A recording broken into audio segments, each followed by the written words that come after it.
So magandang araw sa ating mga kabayan. Muli, nandito tayo sa Pasay Public Market kung saan mag-try tayo mag-survey about patungkol sa bigas kung nag-stabilize na ba or kung nakakatulong ba yung pag-stabilize ng bigas ni Pangulong Bongbong Marcos, kung naramdaman na ba ng taong bayan, especially dito sa Pasay, kumusta na nga ba? At ngayon, mag-iikot po tayo at mag-survey tayo sa mga tindahan ng bigas. Una-una, itatanong din natin dito, paano nakatulong ang pag-stabilize ng presyo ng bigas sa inyo? So anyway, mga kabayan, pwede rin kayong mag-comments, no? Maliban sa upload namin, pwede rin po kayong mag-comments kung ano yung masasabi ninyo patungkol sa mga tanong na to, no? Kung may pagbabago ba doon sa price cap na pinatupad ni Pangulong Bongbong Marcos sa ating mga kabayan sa presyo ng bigas, no? At ano ang masabi ninyo sa mga hakbang ni Pangulong Bongbong Marcos para mag-stabilize ang presyo ng bigas? So yun yung sa mga pangalawang tanong namin. At pangatlo, anong masasabi ninyo ngayon na nag-stabilize na ang presyo ng bigas sa merkado? So pwede po kayong sumagot, mga kabayan. At siyempre, anong masasabi mo sa mga bigas na pinamigay ni Pangulong Bongbong Marcos na sako-sako para sa ating mga kabayan, especially doon sa Poorest for the Poor? So anyway, samahan niyo po ako at try natin na magtanong. Sana may sumagot kasi alam niyo naman, yung iba is talagang ilap, yung iba ayaw sumagot, ayaw magbitaw kasi wala yung may-ari, mga bantay lang. So try natin pumasok dito sa Pasay City Public Market. So let's go at samahan niyo ako. Sino magtatakot?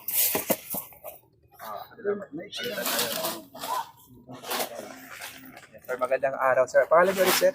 Ronald Timonyo po. Ronald, nakakabay sa nagtitinda rin dito. So, ito yung mga presyo ng bigas na nakikita natin dito. At sir, kumusta po yung presyo ng bigas simula nung past 2 months at ngayon? May pagbabago ba? Tumaas ba ito o bumaba? Meron naman pong pagbabago, may tumaas, may bumaba. Yung 45 bumaba na. Kaso meron ding pataas eh. Hindi natin malaman. Yeah, so hindi pares-parehas. Kumbaga at least merong tumaas, meron ding bumaba. Opo. At pero sir, kumusta po yung buhay natin bilang isang vendors dito sa Paco? Okay naman po. Tapos paano nakatulong din. Sir, yung pag-stabilize ng local rice na nilagdaan ni Pangulong Bongbong Marcos, yung 43 to 45, nasunod naman ito para sa inyo? Opo, nasunod naman po yun. At ito ba'y nakatulong sa inyo or nakatulong sa mga namimili? Sa amin din, saka yung namimili. So both parties nakatulong Opo. sa inyo. So, pero may kinikita pa rin kayo kahit na ito'y nasa bumagsak sa ng 45. Meron naman po. So, pero nung naglabas yung national government na ayuda para sa mga nagdidegosyo, yung mga retailer o mga ng bigas, kayo naman po isa sa mga nakatanggap. Opo. So, sir, baka may mensahe po kayo na gusto ihiling kay Pangulong Bongbong Marcos. Sana lang, yung bigas natin, hindi na ganong mataas. Yung sakto lang yung presyo. Para mabili naman ng mga natin, mga ilangan. Yun lang po. So, yun yung isa sa mga concern ni sir na sana wag masyadong tumaas. Sir, nagtataka po, singit ako. Sige po. Yung mga presyo natin din, mayroong 59, 57, 56, 58. Bakit ganun po ang presyo nyo ngayon? Ayan po yung medyo mataas yung kuha namin yan. Kaya mataas din yung namin, yung presyo. Meron din 62. Kaya, Pero yung pagpatong naman, sir, tamang-tama lang. hindi naman ganong yung Ganun mabibili din, Pero at least, kahit pa paano pumapatong. Opo. Mapapatong ng konti para hindi naman ganong Sir, tanong ko lang kasi may mga smuggle ngayon na pumapasok dito sa ating bansa. Ano po ang masasabi niyo po? Kasi lalo dito natataasan yung mga local natin na presyo.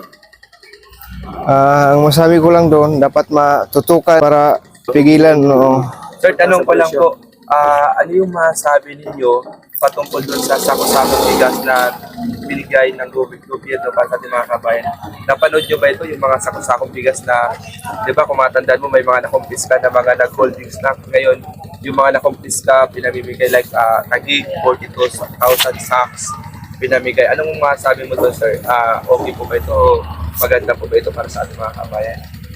Maganda po yun na pinamigay kasi naka-stack lang tsaka hindi sila sumusunod sa Kaya binigyan sila ng ngayon na benepisyo para kaso hindi nakuha. Tama lang yung ginawa, pinamigay sa mga nangangailangan din. Yan lang. Sa part niyo, sir, masaya naman kayo na binigay yung libo-libo mga sakong bigas. Masaya naman po. Okay. Salamat din, sir. Ulit, sir. Ronald Timonio. Timon. Maraming salamat, sir. Ronald. Maria Teresa. Maria Teresa. So, ma'am, tanong ko lang po, kumusta po yung buhay natin bilang nagdinegosyo dito ng bigas? Okay naman. Ano kayo dito, ang supplier o retailer? Retailer. Retailer. So, ano yung mga komento ng mga customer ninyo, ma'am? Yun nga, taas ng taas. Taas ng bigas. Kada deliver halos lahat ng ibang tumataas. Pero yung mga bigas nyo, local and national, mix. Mix. So, mostly ang mga bigas nila dito mga bayan, kung makikita natin, local and national, mix yung mga, kahit saan naman, gano'n naman talaga.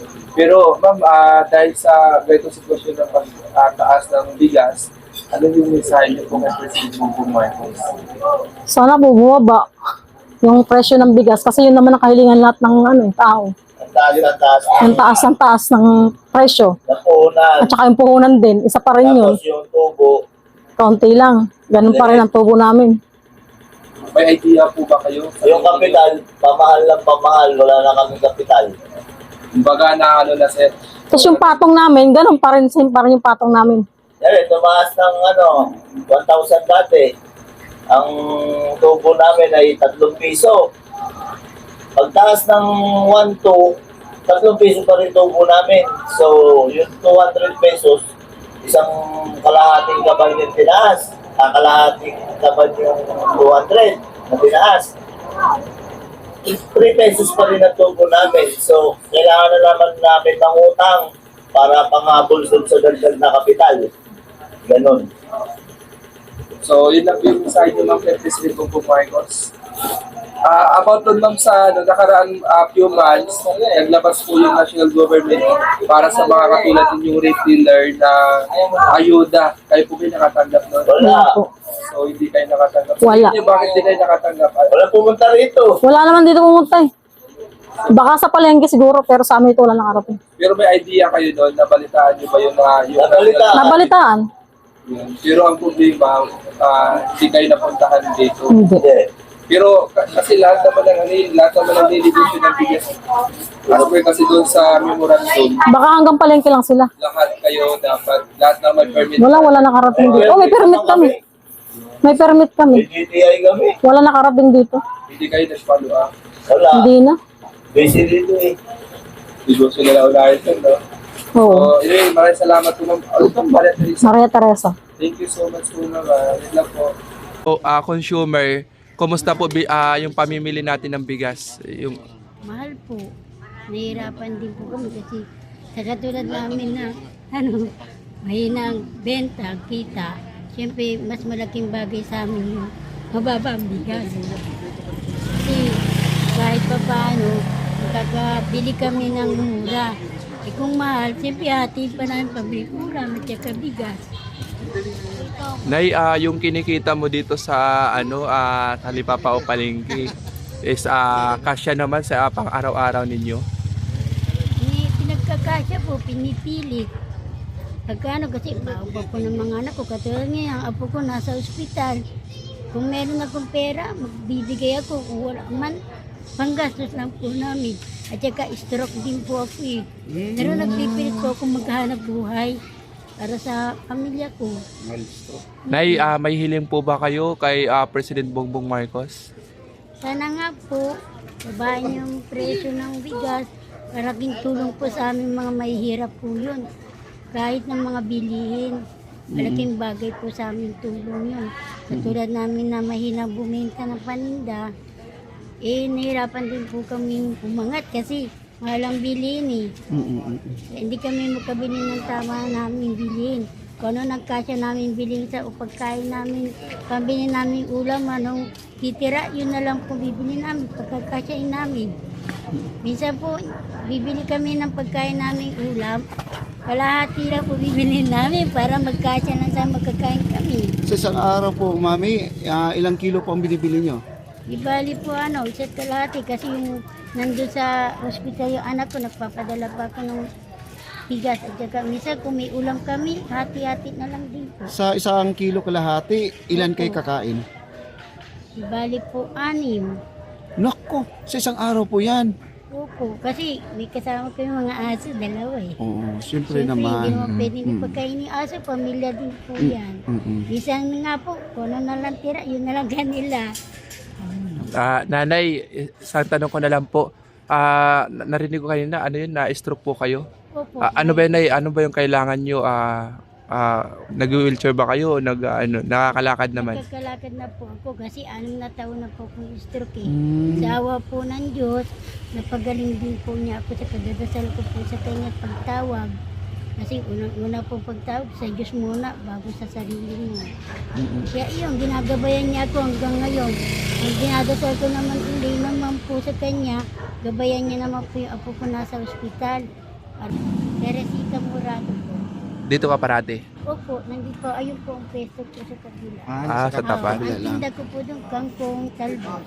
Kaya mga Ricardo. Mensahe nyo, Nay, sa kapwa nyo, mga vendors sa agaya din ninyo. Opo, Anong mensahe nyo po sa kanila din? ano po, tis-tis lang at may buhay, may pag-asa po. Magdasal lang tayo ng uso sa Diyos. Manalangin sa Kanya. Sana nga, bigyan pa tayo ng ng magandang buhay pa. Hanggat buhay. Salamat, Nay. Sana Salamat po, po.